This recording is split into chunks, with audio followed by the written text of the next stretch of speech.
There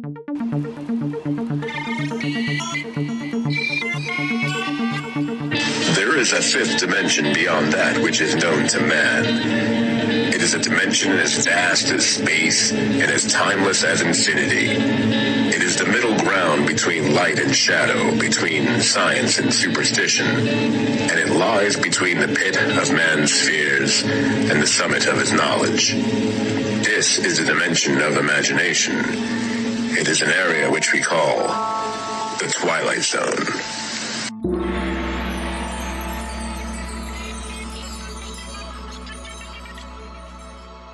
Welcome to the serious TV drama podcast, Twilight Zone Edition. I'm your host, Scott, and joining me for a conversation about the next two Twilight Zone episodes, it's Professor, or should I say, Dr. Joe. Hello, Joe. Hello, Scott, or should I say, Mr. Scott. Excellent. Tonight's podcast, we will be covering two more Twilight Zone episodes, And When the Sky Was Opened, and What You Need, which are the 11th and 12th episodes from the first season of The Twilight Zone. But before we get to our episode coverage and content, something actually came up while I was preparing the research notes for the first episode this evening. And I realized there was something I meant to do and even planned to do for this podcast, and I neglected to do it a couple podcast episodes ago. So my plan is, and hopefully will be going forward, if a Twilight Zone episode is based on a short story, I will make every effort to seek out the short story and read it. That way we can see how faithful an adaptation it was, to see how much was changed, to see if it really should even be considered an adaptation at all. This is going to come up with both of the episodes this evening. But looking back, I believe I let one Twilight Zone episode go by without trying to track down the original short story, and that story was Time Enough at Last by Lynn Venable and was adapted by Rod Serling. So, if you'll pardon me, Joe, and I need to cover myself and my conscience here, I did seek out and I did read the original short story for Time Enough at Last. Thankfully, it's a very short story, told in the classic third-person style, with very little dialogue beyond the thoughts of Henry Bemis himself.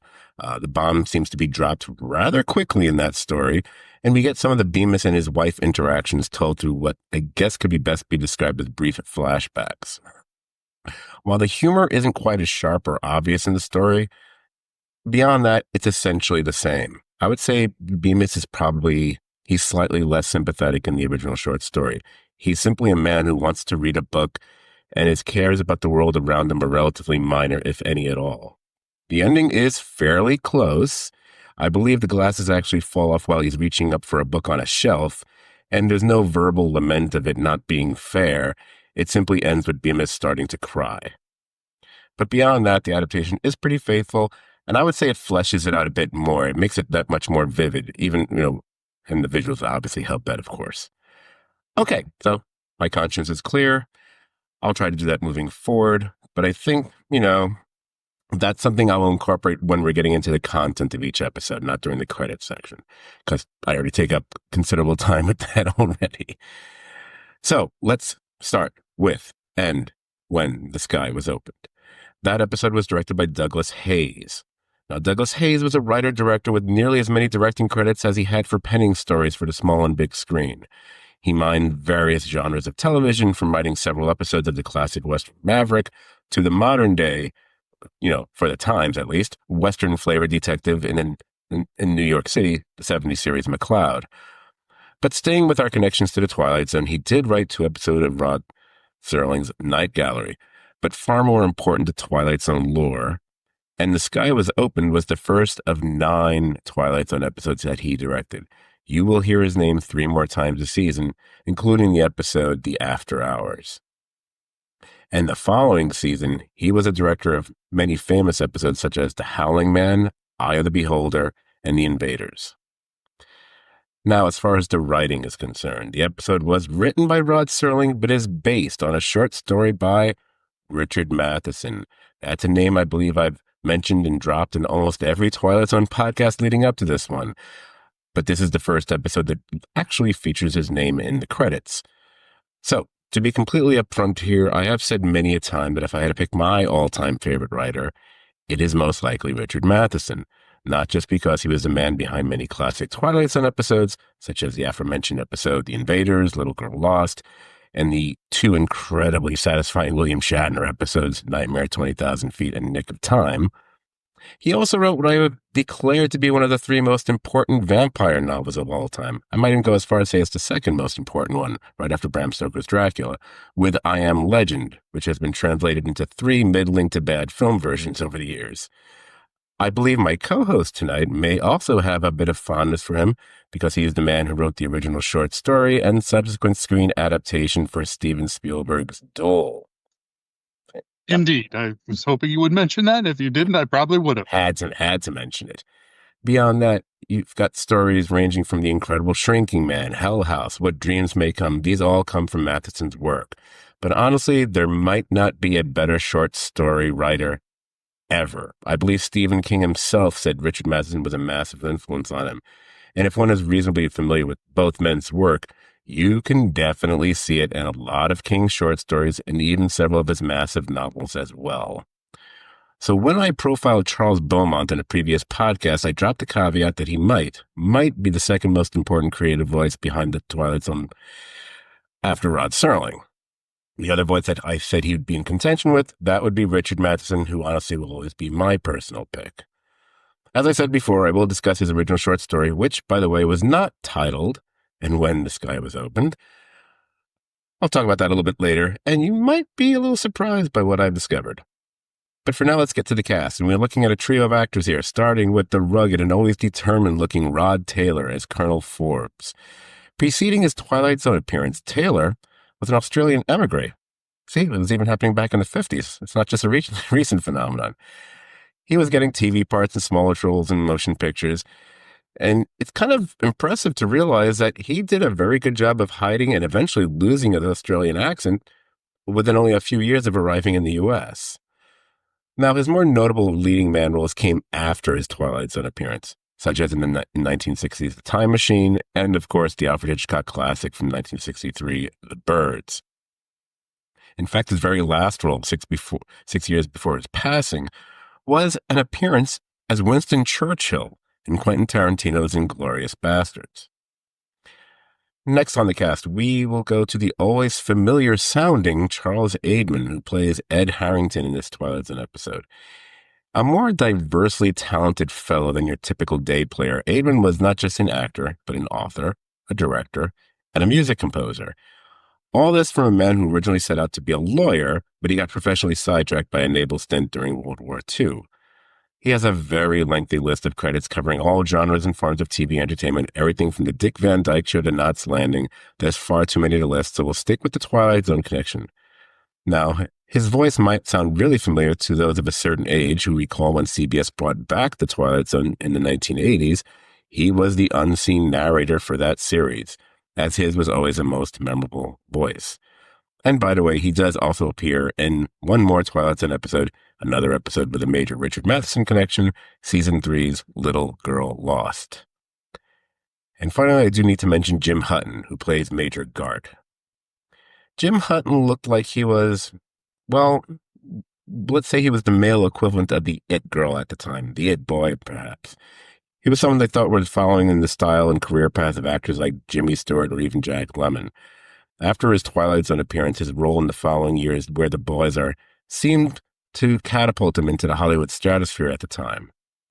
However, in the coming years, even if his work was lauded by critics, and many Hollywood veterans initially sought him to appear in their films, I mean, we're talking about stars like Burt Lancaster, John Wayne, Cary Grant. For the most part, the actual films didn't do well.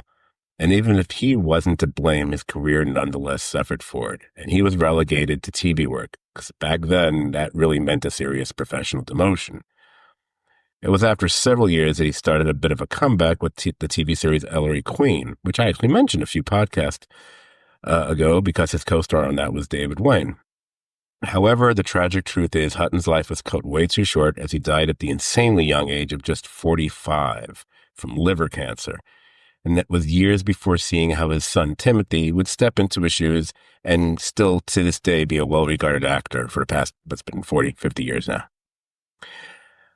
Now, This episode, which does begin with a traditional Serling narration as we first view an experimental aircraft that's underneath a tarp. Her name, X-20. Her type, an experimental interceptor. Recent history, a crash landing in the Mojave Desert after a 31-hour flight 900 miles into space. Incidental data, the ship, with the men who flew her, disappeared from the radar screen for 24 hours. At this point is where we meet Colonel Forbes and the two nurses who react to him, and then we go back to the narration. But the shrouds that cover mysteries are not always made out of a tarpaulin, as this man will soon find out on the other side of a hospital door. And from here, the bulk of the episode is probably told via flashback. You see Colonel Forbes is visiting his fellow pilot, Major Gart, who had also survived that crash. But as we come to learn rather quickly, Forbes is troubled to the point of near hysteria, as he insists there were 3 men who flew that ship and survived that crash, and up until that previous morning shared that hospital room. And via that flashback, we meet the 3rd man, Colonel Ed Harrington, who after being served a beer and catching a look at himself in the mirror, if indeed he saw himself at all, he starts to feel not right, as if he didn't belong there at all. He resolutely marches into a phone booth in the bar to phone his family back in Des Moines, Iowa, but they've never heard of him. His reality is slipping away. Harrington beckons for his over, who briefly tries to console his buddy, turns his back, and then Harrington is gone. And no one else recalls him even being with him at the bar, or in his life at all, which sends Forbes into a freaked-out frenzy on his own, at the bar, at home with his girlfriend, and at the bar again. We eventually make our way back to present day, and no, Major Gart still has no memory of Harrington either. This ever-present newspaper that we saw in the flashback changed from a headline from 3 pilots to 2, soon becomes 1 as Forbes bolts out of the room and immediately disappears, not just from the corridor, but from the nurse's memories as well. Major Gart sees how the room has changed from 2 beds to 1 now, and the headline has changed to a single pilot. And before you know it, Major Gart vanishes as well, as the floor nurse shows the now completely empty room off to her superior. And back in the aircraft hangar, where the X-20 was clearly under a massive tarp, we see that it is gone as well. And we close this rather unsettling episode of The Twilight Zone thusly. Once upon a time, there was a man named Harrington, a man named Forbes, a man named Gart. They used to exist, but don't any longer. Someone, or something, took them somewhere. At least they are no longer part of the memory of man. And as to the X-20 supposed to be housed here in this hangar, this too does not exist. And if any of you have any questions concerning an aircraft and 3 men who flew her, speak softly of them, and only in the Twilight Zone. So, this is one of those episodes that if there's a lesson to be learned or a moral to be told, it's that even if we are supposedly beings of free will or choice, to paraphrase the great Victor von Frankenstein, there is no escaping destiny. That's kind of the way I look at this episode, Joe. Interesting, because I kind of thought of it not without much of a moral, and I'm going to get to the end in a second here, but more kind of like a ghost story, not a literal ghost story, but just a spooky tale. Like, what is going on here? In fact, that's sort of, I couldn't decide. First of all, let me just say, I like this episode better than I thought I was going to, and I couldn't remember it, so it was sort of like seeing it fresh to me. And I'll go into more detail in a minute on that, but I couldn't decide if I was satisfied with the ending or not, because that there was just really no reason, or at least it was very vague. What happened? Are they dead? Was this like a Here Comes Mr. Jordan, Heaven Can Wait kind of thing, where some entity got their deaths wrong and had to go back and get them back? Was it an alien interference? Was it just cosmic rays that they went through? I mean, I had all this in my head. I'm like, how and why are these guys disappearing? And we never really get an answer for that. And I couldn't tell if I was satisfied with that or frustrated. But either way you slice it, I just thought this was really well done, the whole episode. I mean, it is a ghost story in a sense, in the world of science fiction, at least. But when I say it's about the inability to escape one's fate, one way or the other, and that's what happens in this story. It's an idea that's touched on in a number of later Twilight Zone episodes as well, that despite, our best efforts, we can't escape this fate that's been ascribed to us. Even think of the episodes that we've already seen this season. One for the angels, heavenly shenanigans aside, his ultimate fate was to die, was it not? Or you could say that of the more nefarious Walter Beekman of Escape Clause. Once he put his name on that contract, brewed in fire and brimstone, there was really no escaping his eventual fate either. But I think the idea that people are initially unaware of the true nature of their plight, that they have already died and are living some sort of purgatory or hell. I mean, we actually just saw that in the previous episode, Judgment Night, quite frankly. And I can tell you we will see variations on this concept I'm thinking at least 6 or 7 more times during the rest of this season. As far as things are always so rich on the Twilight Zone that we could always, peel it back and, analyze it and stuff. But I guess what I'm just trying to say is this one, I didn't really feel like there was a moral, or at least I wasn't being hit over the head with it. Well, I used moral as one of the possible things from the end of the story. So I wouldn't ascribe to, I keep using the word ascribe as well.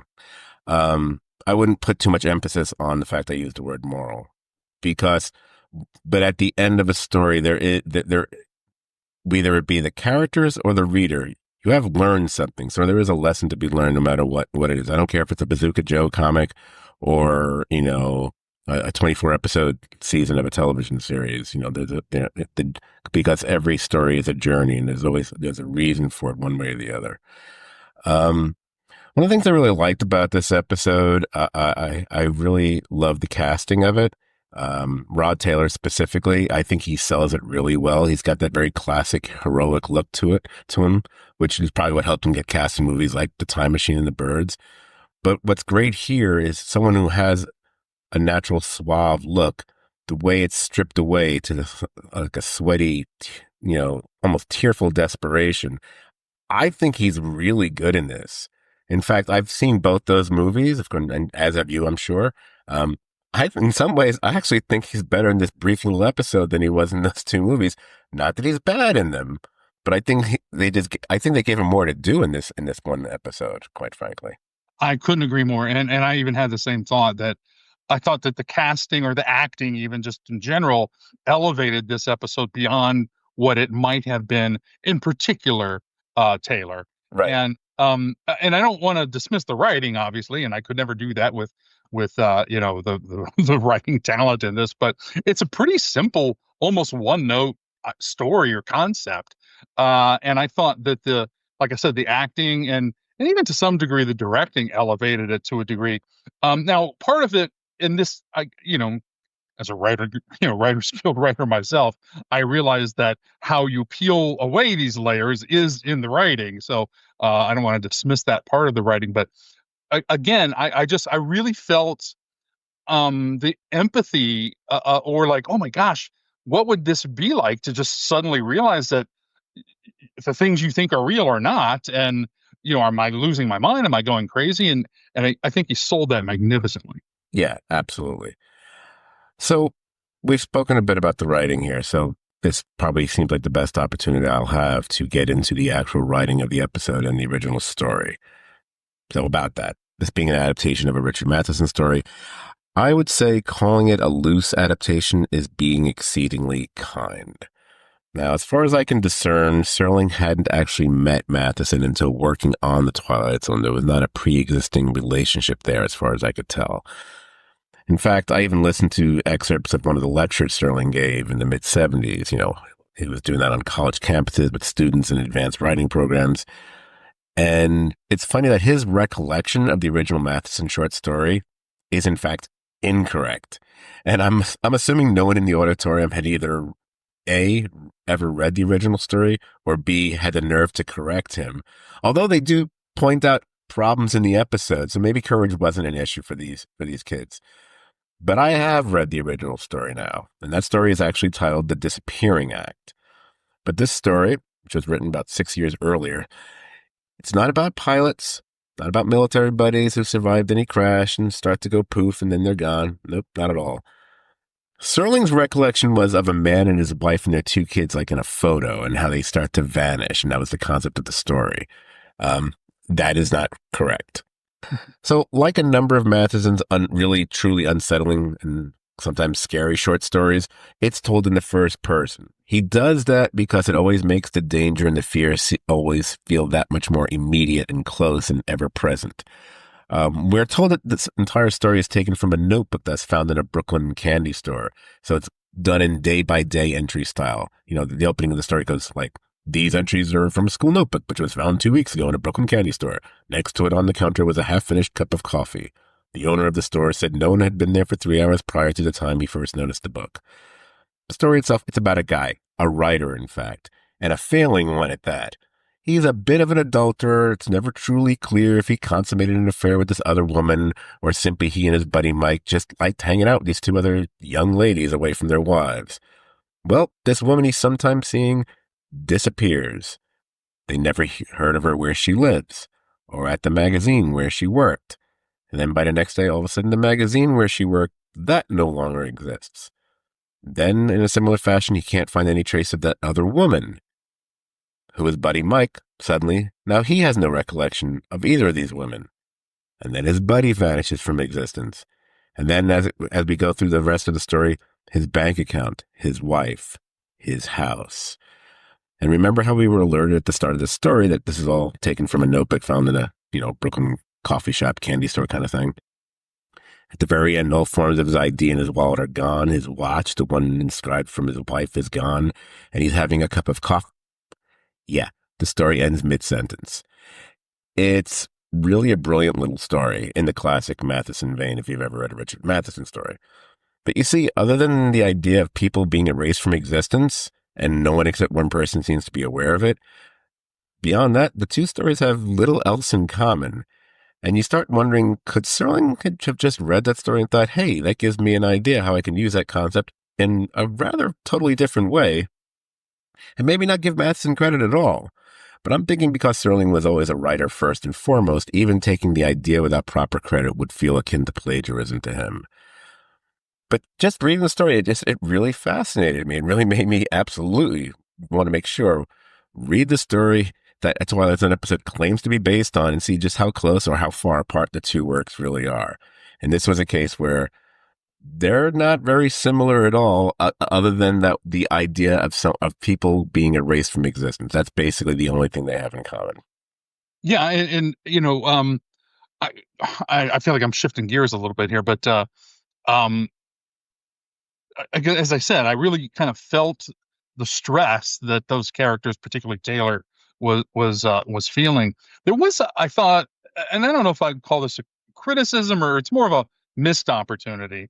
I just feel like we should have seen the call with Ed Harrington and his parents. I think we should have seen the parents saying, "I don't know who you are." I mean, there's something kind of dramatic like that. I mean, maybe I'm thinking of it like It's a Wonderful Life when Jimmy Stewart says to his mom, "Don't you know me, Mom?" And it's a kind of dramatic moment. And I sort of felt like that was missing in the phone call. And, now that I'm even criticizing my own criticism, I can see, okay, well, just streamline it and tell it. But I felt like that was a dramatic moment that I couldn't figure out why it wasn't included. I mean, it wouldn't have cost that much to have some actors for, one scene. And, anyway, that was just a thought I had. I mentioned that lecture. There were some other fun bits of information. Speaking of people even taking issue with things in the script and in the story, there's a point where someone points out the rather clunky expedition in the beginning with the nurses and Forbes. And that moment that literally interrupts the opening narration. And Serling himself thought it was just awful. It lacked all slickness, all subtlety. He just kept mocking and making fun of it. It's like, say, you're Major Forbes, that astronaut who just survived that crash. Yeah, it was like, oh, it's so bad. Someone else pointed out why in the closing shot in the hangar where the X-20 was, why would the barricade still be up around the folded sheet if the X-20 wasn't ever there? And Serling's reaction was that he sheepishly pretty much says, well, I'm going to have to come back here in a few weeks and come up with a good answer for that one. He said, yeah. And the last thing that actually Serling himself kind of went back and forth a quibble about it, was maybe how the episode ends, as far as maybe Jim Hutton's reaction is a bit much. Should we have gotten one more headline with the newspaper or not? Um, I- but the thing, hooking back to something you said earlier, because there was things about the explanation or the reason why things are happening. But he does talk about something about that. And I think this really applies across the board to the Twilight Zone and just in even works of fiction in his mind. Um, he talks about not having to explain the details of things. That with the suspension of disbelief, you're either going to go for the ride or you don't, which is something that we say about most anything that we watch at home or in a theater. So he thought just having a line like this feeling like I shouldn't be here, that none of us should be here, that said enough. You don't need to explain the mystery of what was at work here. Because this was, like I said, some of the students were bringing that up in the audience there. But what some of them thought, and remember, these conversations are happening on a college campus in the mid 1970s. So we're talking about an era where it's the height of mistrust in the government, because there were people in the audience who were kind of thinking, disappearing pilots. They felt like maybe there was some sort of cloaked government conspiracy at work here.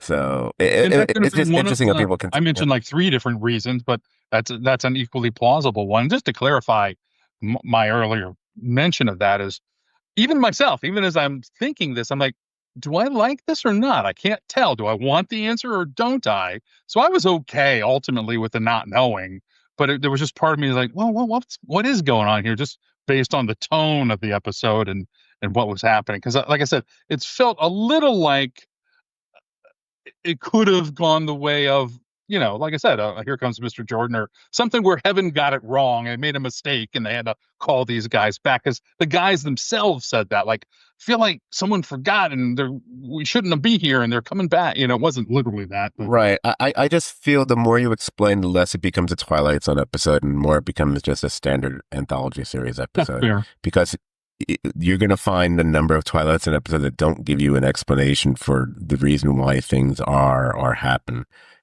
It's just the nature of things.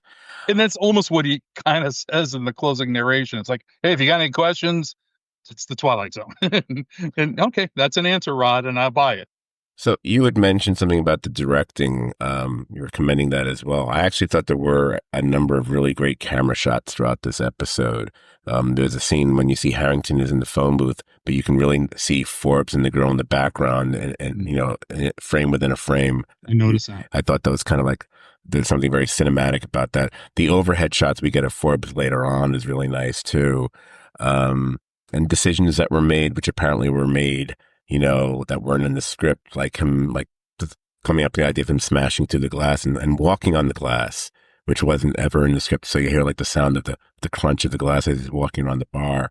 It's just these little details. And it's one of those things, if you look at the bar, like, oh, this must be like an army town or Air Force town, because you'll notice there's pictures of airplanes on the walls in there. It's really kind of really nicely done. And of course, the use of mirrors throughout this episode. This episode qualifies as heavy mirror usage, so it's definitely getting checked in that box.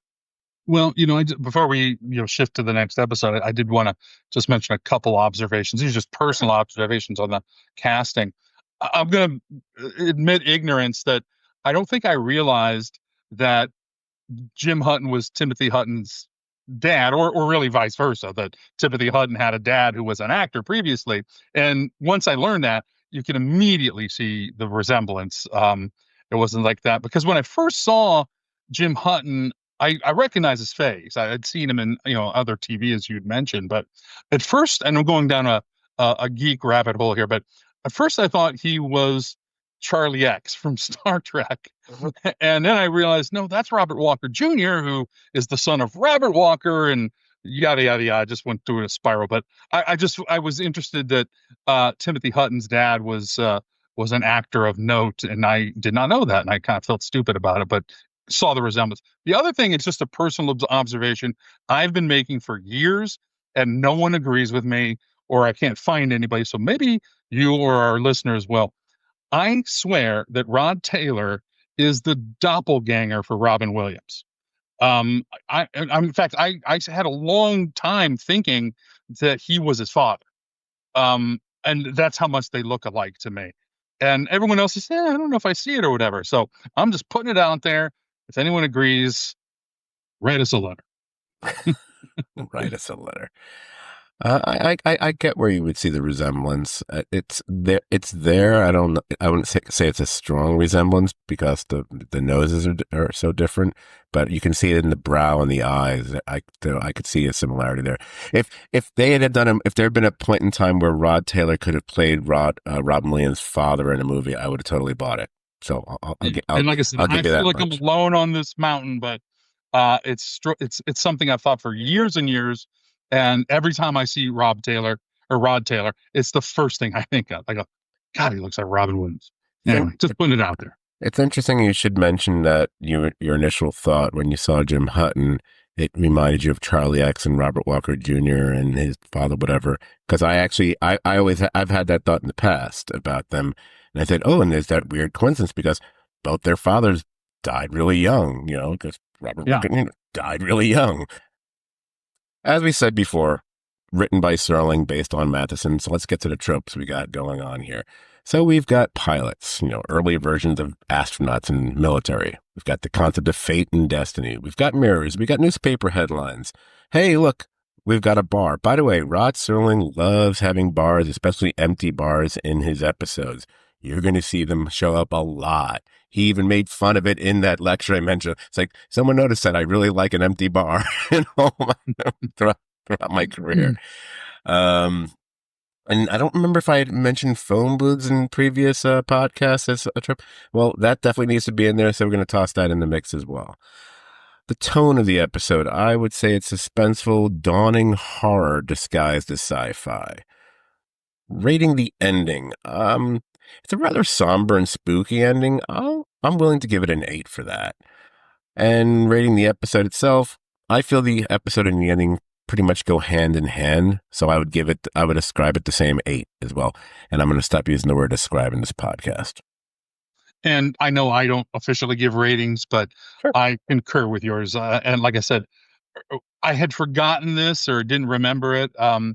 But so it was a little fresh to me, but I really enjoyed it. I just thought this is better than I thought it was going to be when I, kind of read the little blurb about it before I started watching. Right. And I was very pleasantly surprised, not surprised, but I enjoyed it more than I thought I was going to, and I'm glad for that. Excellent. And now, how did Serling prepare us for the next episode? A little something like this with my little updates added in, of course. This is a season of gift giving, big gifts and little gifts, and expensive ones and not so expensive ones. Well, next on this podcast, Twilight Zone gives you its own peculiar oddball brand of gift giving. Mr. Steve Cochran and Mr. Ernest Truex combine talents to tell a story about a little man who has what you need. The next offering on this Twilight Zone podcast. And with that, what you need. This was directed by Alvin Ganzer, a mainly TV director for 30 plus years, who after this episode would go on to direct 3 more this very same season, including The Hitchhiker and The Mighty Casey. The episode was written by Rod Serling, and would you look at that, another reading assignment for me, as this was based on a short story by Louis Paget, which was actually a pseudonym for Henry Kuttner and C.L. Moore, who were a married couple at the time of its writing, which goes actually way back to the early 1940s. I will discuss that later. Let's get to the main cast, as we're going to focus primarily on the 2 main stars, although we'll mention 2 others as well. First, we have Steve Cochran as the less than personable Fred Renard. He had some substantial film credits playing gangsters, heavies, and tough guys and villains, in movies ranging from The Best Years of Our Lives to White Heat, Storm Warning. And it seems that every other Twilight Zone podcast has to feature a bizarre or salaciously scandalous death. On this podcast, it would be the death of Steve Cochran. And I'm just going to lift this directly out of Wikipedia because I couldn't figure out a way to rewrite it.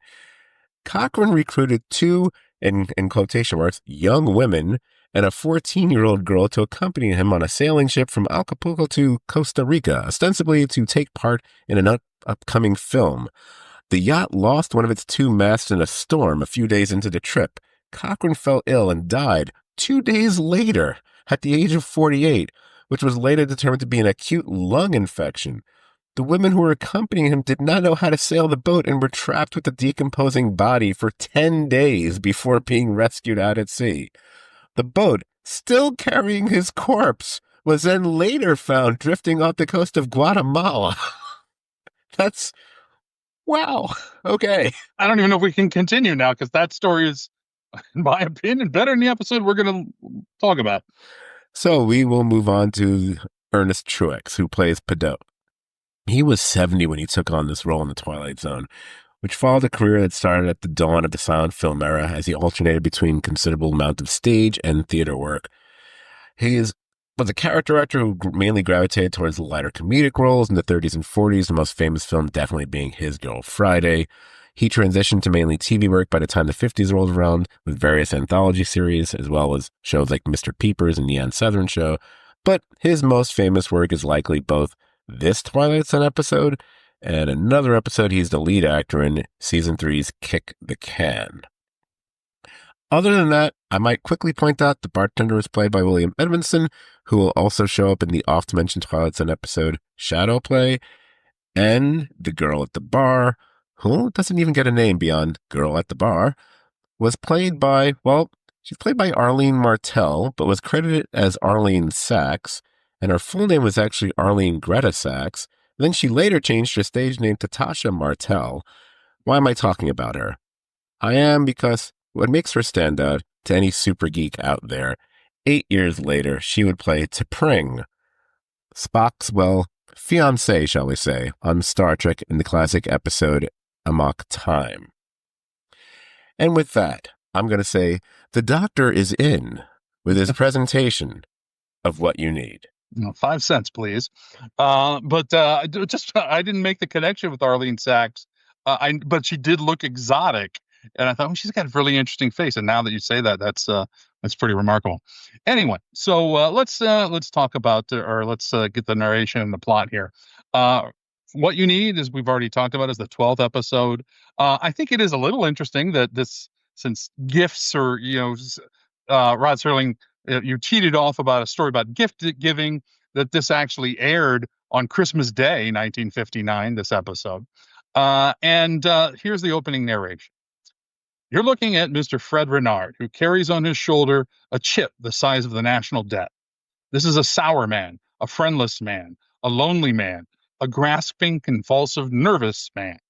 This is a man who lived 36 undistinguished, meaningless, pointless, failure-laden years, and who, at this moment, looks for an escape. Any escape, any way, anything, anybody to get out of the rut. And this little man is just what Mr. Renard is waiting for. And before I do the plot, I just want to say, I love this writing, that opening narration. There's just some phrases in there that are just so fantastic, and really what makes Rod Serling so great. Anyway, the plot, a mysterious street peddler named Pedot sells ordinary-looking objects that turn out to be exactly what people need at just the right moment. A pair of scissors, a bus ticket, a vial of cleaning fluid. Very seemingly trivial, but life-changing consequences attached to each of these items. One night, a bitter, greedy man named Fred Renard notices that Pettit has this uncanny ability and begins to manipulate it, demanding items that will bring him wealth and power. As Renard becomes increasingly aggressive, Pedot reluctantly gives him a pair of slippery shoes, which ultimately lead to Renard's accidental death, and I'm using accidental in quotes there, when he slips and is hit by a car. Pedot then reveals that he had foreseen his own death and allowed Renard to steal the shoes to prevent his own death. And then the closing narration is street scene, night, traffic accident. Victim named Fred Renard, gentleman with a sour face, whom contentment came with difficulty. Fred Renard, who took all that was needed in the Twilight Zone. Okay, I will say, and this is the kindest way I can say this, because even a not great Twilight Zone is still pretty good. I did not connect with this episode at all. I really didn't like the tone. I didn't like the way the story unfolded. I don't want to say the acting was bad, because I really hated this character, and that was intentional. So maybe it was good acting on his part. But I was poking a lot of holes in this as we went through, and I don't like when I do that. But I wasn't involved. I was very disappointed in this episode, and I'll leave it at that, and I'll expand on that more. But I want to get your thoughts. Interesting. I can't say I have the same negative opinion on the episode, but at least I understand why you wouldn't care for it as much as others, and why some people might feel that way about it, perhaps. Because sometimes it can be difficult to connect to an episode where essentially who your main character is pretty much an irredeemable, scumbag, to be honest, and the other character that's in the orbit, there's not much there beyond it being a cipher, so it's hard to connect to that character as well, other than like, oh, he's got a kind face or a kind voice, but there's not really much of a character there. I still kind of enjoy the episode. I do like the performances. I like the oddness of the odd people in this random bar by themselves. I like that each person is there by themselves. All these lonely people, and they all gravitate to this one bar, and they're not really connecting. And in a way, this old man who comes in kind of creates the connection between all these people, and it actually literally happens that way. And I thought there was something kind of, I don't know, well, it probably was intentional. Starling wrote the damn thing, didn't he? But I thought that just said something more beyond what the episode was, the little tale that the episode was trying to tell there. I also like the fact, I like the risk of having an episode framed around kind of a really horrible nasty character. And it's different than, say, like the David Wayne character in Escape Clause, because there's still something kind of amusing about the David Wayne character. You can kind of, there's something kind of cynical and funny about it. There's nothing appealing about the Fred Renard character. So the whole point of watching it feels like, okay, I'm just waiting for this guy to get his. I want to. This is a story where someone is going to be punished in this one rightfully, as opposed to some episodes where someone gets it in the end and then it's like, well, did they really deserve that? Fred Renard's going to deserve whatever he has coming to him. So on that very visceral level, and I'm probably going to use that word again later when I talk about comparing this to the actual short story, on the visceral level, I thought it worked better. I'm not going to say it's one of my favorite episodes. It's not one that I have as much disdain for it as you do. Well, let me give you some of the reasons that I didn't connect. First of all, and ironically, my problem isn't so much with the character of Renard, as you pointed out. He's loathsome, and that's okay. That didn't bother me. I didn't like the character of Pedot, or the way he was developed, which is going to surprise probably some listeners, because he's intended to be this sweet, likable man, and he is. But this is one of those episodes, and we see this time and again in the Twilight Zone. We've already seen it in some of the episodes where we have this magical character, or at least it seems so, who has some magical power or whatever, but they didn't really draw that out. Typically when we have that kind, and maybe I'm just unfairly comparing it to other Twilight Zones, but typically when we have someone like that, he is a little bit with a knowing glance, like, hey, I'm going to manipulate these humans and this guy's going to get it in the end. But he actually appeared like a frightened old man. Like he didn't have powers, but he clearly did. And so he was frightened when the guy came up to him the first time. He literally commits murder with his power. So it's not like a typical Twilight Zone comeuppance. Hey, this guy was a bad dude, so he's getting what's coming to him. It's, hey, I'm afraid for my life, so I'm going to kill this guy. And I didn't like that. I didn't like that tone. And I that's the best I can explain it. And I know that's not super articulate, but usually, like I said, when we have these sort of magical characters or whatever, they're a little bit more aloof to the humans, and he was portrayed more as, hey, he's just a frightened old man and not really someone with powers. So there was a disconnect for me, and even like I don't know that to call this a plot hole, but even the bartender says, hey, this old man comes in every night, sort of dismissively, like, I don't know, he's bothering everybody, and yet boom boom boom, all in one night he performs these 3 quick little miracles. what, he hasn't been doing that every night of the week for years or whatever, so it just, where did this power come from? It's a little vague. Uh he doesn't seem to know where it comes from, and that's okay, but I just felt like I just didn't like the characterization, and I know I'm not really articulating it very well, but I thought he should have had a little bit more um backbone and spine as an otherworldly power, that, hey, this human's going to get his comeuppance, not just I murdered him because I was afraid for my life. I didn't like that. It's interesting because he's a street peddler. My first thought was, so let's say this character was more similar to the character we saw in One for the Angels and walked in and was doing I everything. was thinking of Would that have changed would that have changed your opinion on it? Yes. Now, the one disconnect with that, however, because I definitely thought of that episode, is that the main character in that episode was a human. He just did some sort of otherworldly things, and it was actually Murray Hamilton who was the otherworldly figure. Right. And that's, I don't know that it's fair to compare Murray Hamilton to this character, but that's sort of my point exactly. Murray Hamilton is saying, hey, look, I know it's going to happen eventually. I'm an angel. I kind of know what's going on. You humans can do what you want, but in the end, everything's going to be the way it's supposed to be. Right. A little bit of aloofness. And anyway, that was that's what I just sort of felt was missing with this character. Interesting. I mean, you're also going on your own there, and rightfully so. I think it's a conclusion probably, I don't know, perhaps even the majority of viewers might have come to, where they take the Pedot character as being somewhat otherworldly or perhaps not human at all, although that's never actually said in any way or shape or form in the episode, and it's not the case with the actual story that it's based on either. So I'm going to say he is human. I mean, maybe he's just like a soothsayer or something. That might have. But I don't know, the way it was presented, like, I'm going to give you what you need. I'm going to give you what you need. It sounded like I said, some kind of angel or something that was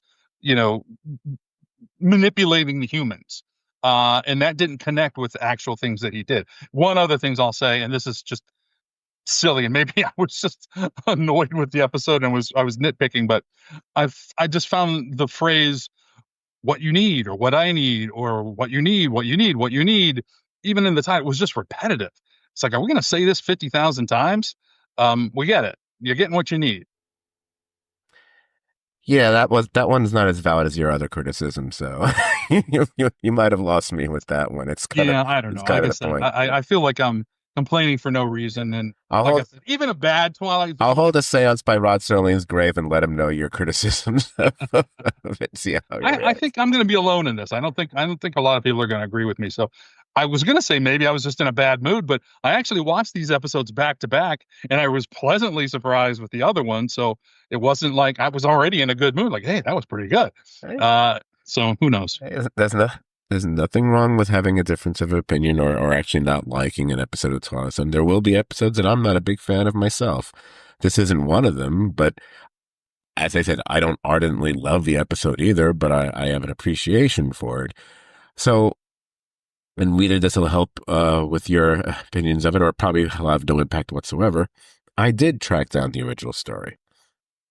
I would say Serling's adaptation, you're probably not going to like this at all, takes some of the ideas and eventual execution, but Serling kind of strips it down. He loses some of the more battling sci-fi gee-whiz bang nonsense in the story, and he really homes in on what makes his take a bit more of a visceral and pointed story. The original story focuses on a shop. Kind of say it's a special, even exclusive shop with a selective and generally well-to-do clientele. We have what you need is the slogan for the store. And there's this reporter who's not necessarily the nicest guy, but he's not really a bad guy either. He tries to ferret out what's behind the shop that's run by this guy, who also not a bad guy, but not necessarily the best guy himself. Both characters are very morally ambiguous at best. Anyway, the big secret behind the shop and what the shopkeeper's been doing, it turns out that he has some form of a time scanner device that can divine the future. Now, both stories have a pair of scissors that come in handy to save someone from choking. Both stories have a person who can see the future, essentially setting up the other person to die thanks to slippery shoes. In the original story, we only know it's going to happen a week later, where we know that the reporter is going to slip and fall in front of a train, apparently. Serling's take is actually a lot more black and white. But in this case, I'm going to say it actually works better because it just has a bit more resonance and just hits harder than the original one really did. And then it's like the original also, it seems like it can't really decide on how it wanted to end because it could have ended on one note and then they go on for an extra page and a half with some other nonsense to try to like explain what you've already explained. I was reading it going, this feels like someone should have edited the end of the story. I don't really understand. It's like it'd be like what is this? The Return of the King or something? It's like you already ended it. Why are we getting more endings here? You're not adding anything to it. Well, I love a good Return of the King 3 endings joke. So, but so my point, going back to what we were talking about the Bedeau character, is like, okay, so the original story, they do tell you what's behind, the reveals of how these little knickknacks and things that are given to people help them out in their lives. It's because this character has some sort of basically a time scanning machine, whatever, which I don't know how they could really work that into a story like this because he's just going to, the random bar or whatever. My assumption is he's not giving out those type of objects to everyone he meets because he probably does have to earn a living to pay his rent. So he probably actually is selling matches and I have something to say to that when you're done. But beyond that, I was like, okay, this is a case, once again, although I kind of like Matheson's story almost as much, if not better, than Serling's take on it. But it's hard to compare those two because they're so different. This, at least, I could see where the similarities were, but I think Serling's version really kind of condenses it better. I think so, which means you probably really hate the actual short story, Joe. Well, again, maybe just to summarize, I like the way it was set up. I like the concept of the story. I just didn't like the way that Bedeau, his arc went. Yeah. And you just brought something up. I mean, he gives all these items away, which is kind of usually the hallmark of a otherworldly, angelic, or some kind of powerful person. Because in real life, if he's being portrayed as a real guy who just has these visions, you got it right. He needs to make a living. You got to sell these items, but he's portraying it like, oh, I'm giving this to you. I'm giving this to you. I'm giving this to you, as an angel would. And I think that's a disconnect I had. So that's, I guess that's my point to that. But it was the arc of the Bedeau character that I think troubled me more. Got it. And, I do have a couple of things, let's not be all negative. There are some fun little, pieces of trivia and Easter eggs and things like that. One, and these are very, very brief, but when they're looking at the newspaper with the, what are we calling the horse races and the jockeys and stuff, there's an Easter egg there very clearly. All the jockeys are crew members, or even Serling himself. The names of the jockeys are crew members and people from the Twilight Zone production team. Serling being one of them, Buck Houghton being another one of them, and then some other people, the director of photography and the set decorator and other people. So that's always kind of fun. And then this is, I don't know if this is an Easter egg or if this is just, hey, they're reusing TV props because that's what you do in TV in those days. But the newspaper that he gets when he shows the front page of it is the same headline from Time Enough at Last about the H-bomb capable of total destruction. And I don't think you're really meant to see that. So I don't know that it was a purposeful Easter egg of sorts because it's so quick and you have to freeze frame and all that kind of stuff. But it's the same newspaper. Right. I was wondering if that was in there as a gag or not, because they certainly could have afforded to give him any random newspaper. And in fact, that would still be hanging around, because I don't know if those episodes were filmed back to back since they weren't filmed by the same person. But yeah. Okay, so let's just get into the checklist for this episode. We've already covered the writer situation, so let's get to the tropes. We've got forecasts in the future. We've got another street peddler. We've already gotten 2 in the 12 episodes. Oh, look, a bar. Greed. And then we get a form of wish fulfillment, because that's a big thing on Twilight Zone, all about wish fulfillment. Tone of this episode, that's a tough one. It's light and then it's dark. That's pretty much where I'm going to leave it with that one. All right, rating the ending. Oh, probably not going to agree on our ratings this time around, Joe. Well, rating the ending, I'll give the ending a 7.5 because I was happy to see the bad guy get it. Was it very artfully done? Middling, but, it decent by Twilight Zone standards, but certainly not one of the more memorable ones. Now, rating the episode.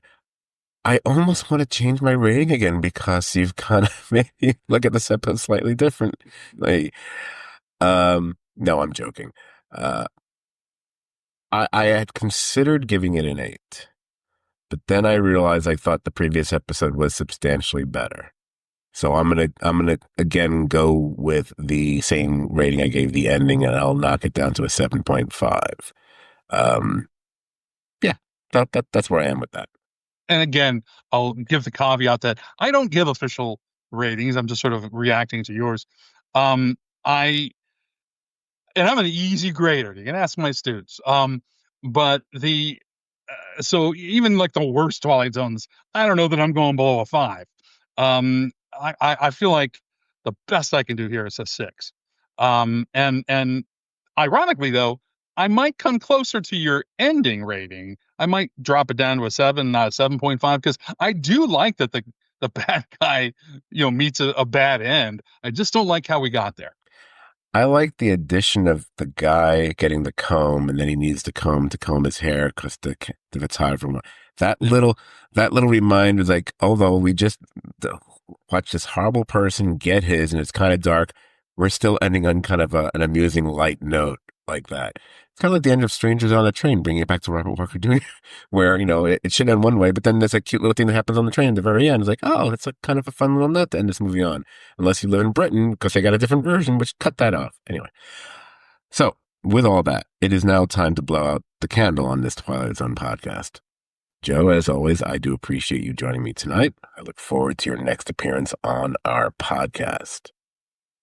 I look forward to it too, and probably won't be as negative next time, but who knows? I like to call the balls and strikes, as it were. But thanks for listening, and for those who want to see more of what I'm doing, you can always go to my website, joefortunato.net. That's all one word, joefortunato.net. And we have this podcast on there. I have some of the weekly segment I do on classic movies and anything else that I'm doing, and you can go there and check it out. Excellent. As for you, the listeners, the next Twilight Zone podcast, which will be in about 2 weeks' time or so, Brian will return to the podcast to cover the next 2 from Twilight Zone Season 1. We will be hitting lucky number 13 with the 13th episode, The 4 of Us Are Dying. And we stick with a numerically themed title with the 14th episode, which is titled Third from the Sun. Both are fairly significant episodes writer-wise, so that's also something to look forward to, as I know I will. I hope you all will join us then. Thank you, and good night.